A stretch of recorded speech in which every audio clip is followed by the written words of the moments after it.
Diagram में आपको दिख रहा होगा ये कुछ टोकन से बना हुआ डायग्राम है। आमतौर पर हम साइट में क्या करते हैं, जब यूजर को ऑथेंटिकेशन में टोकन के थ्रू सेव के रखते हैं, जिससे कि हमें बार बार साइट में कोई डाटा अगर लेना हो या तो हम वो लोकल स्टोरेज में टोकन से ले सकते हैं या कुकीज में टोकन से ले सकते हैं। पर आमतौर पर हम यूजर का डाटा सेव करते हैं टोकन के थ्रू, ताकि यूजर को बार बार साइट पर लॉगिन करने की जरूरत ना पड़े।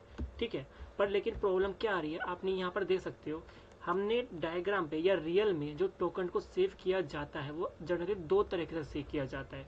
मतलब टोकन को दो तरीके से नाम दिया गया है, एक एक्सेस टोकन, दूसरा है रिफ्रेश टोकन। तो दोनों में डिफरेंस क्या है, देखो सबसे पहले तो ये है एक्सेस टोकन और रिफ्रेश टोकन। कॉमन बात ये है कि दोनों ही में यूजर का डाटा को सेव किया जा सकता है।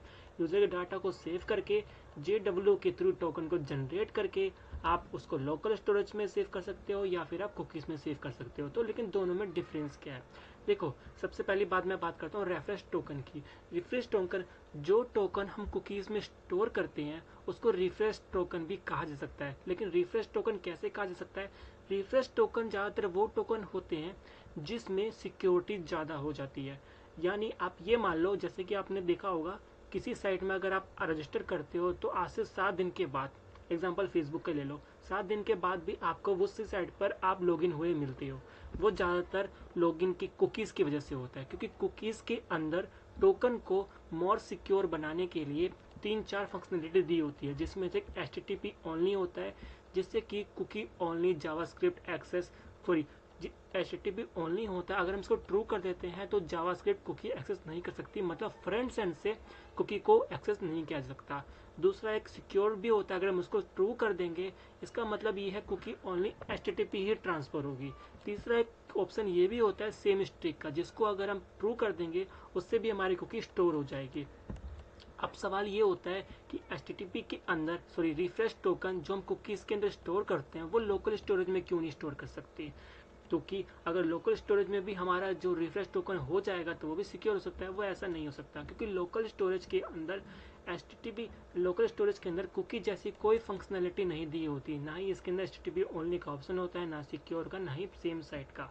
इसीलिए हम यहाँ पर एक्सेस टोकन का यूज़ करते हैं। और एक्सेस टोकन की हम टाइम लिमिट 15 मिनट दे देते हैं। यानी अगर हम कुकीज़ की टाइम लिमिट को अगर हम काफ़ी हद तक कम कर दे, या ये मान लो 10 मिनट, 15 मिनट, आधा घंटा कर दे, तो उसको हम एक्सेस टोकन कहा जा सकता है। और जिस कुकी की जो टाइम लिमिट हम 15 मिनट रखते हैं उसको हम लोकल स्टोरेज में ज़्यादातर सेव करते हैं। क्योंकि ऐसा हम इसलिए करते हैं कि बाय चांस अगर हैकर ने कोई टोकन एक्सेस कर लिया तो उसके पास केवल 15 मिनट तक ही वैलिड होगा कुकीज़ का, टोकन का।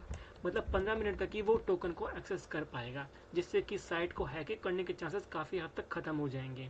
इसलिए 15 मिनट तक की टोकन वाले को हम एक्सेस टोकन कहते हैं, जो कि लोकल स्टोरेज में सेव करते हैं। और जो HTTP कुकीज़ के अंदर, यानी जो कुकीज़ के अंदर जो हम टोकन सर्व करते हैं फुल सिक्योरिटी के साथ, उसको रिफ्रेश टोकन कहते हैं। यानी जिसकी टाइम लिमिट ज़्यादातर 3 दिन, 4 दिन, 7 दिन होती है। कुल मिला के अगर डिफरेंशिएट की बात करें तो जो कुकी में हमें कम टाइम देना होता है उसको आप लोकल स्टोरेज में सेव करो, जिसको एक्सेस टोकन कहा जा सकता है। और जिसको आपको मोर सिक्योरिटी देनी है, जिससे कि फ्रंट एंड भी वहाँ पर कुकी का एक्सेस नहीं कर पाए, उसको आप कुकीज़ में स्टोर करो और उसको रिफ्रेश टोकन बोलो।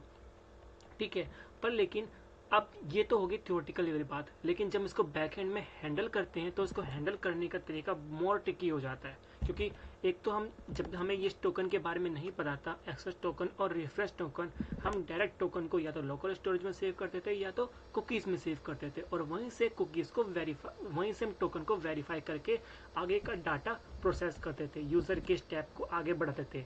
लेकिन अब यहाँ पर दो आ चुकी हैं, एक्सेस टोकन भी आ चुका है, रिफ्रेश टोकन भी आ चुका है। तो हमें, जब हम दोनों इस केस का यूज़, क्योंकि रियल वर्ल्ड में इन दोनों का ही यूज़ किया जाता है, एज अ बेस्ट प्रैक्टिस को माना जाता है। क्योंकि सबसे पहले साइट में हम अपने एक्सेस टोकन को आगे रखते हैं और पीछे रखते हैं रेफरेंस टोकन को, क्योंकि अगर हैक हुआ तो सबसे पहले एक्सेस टोकन हैक होगा, कोई दिक्कत आएगी तो इसमें आएगी, अगर इसमें कोई दिक्कत आती है तो रिफ्रेश टोकन इसको हैंडल करता है, एक्सेस टोकन फिर से जनरेट करता है, और जनरेट करके फिर फ्रंट एंड में भेजता है, फिर से एक्सेस टोकन लोकल स्टोरेज में सेव होती है, और फिर से वो यूज़र को अपनी साइट या अपनी लॉगिन का ऑथेंटिकेशन का कोड मिल जाता है, जिससे कि वो साइट में आगे करके वर्क कर सकता है। तो बेसिकली एक्सेस टोकन को हमेशा लोकल स्टोरेज में सेव करो और रिफ्रेश को हमेशा कुकीज़ में स्टोर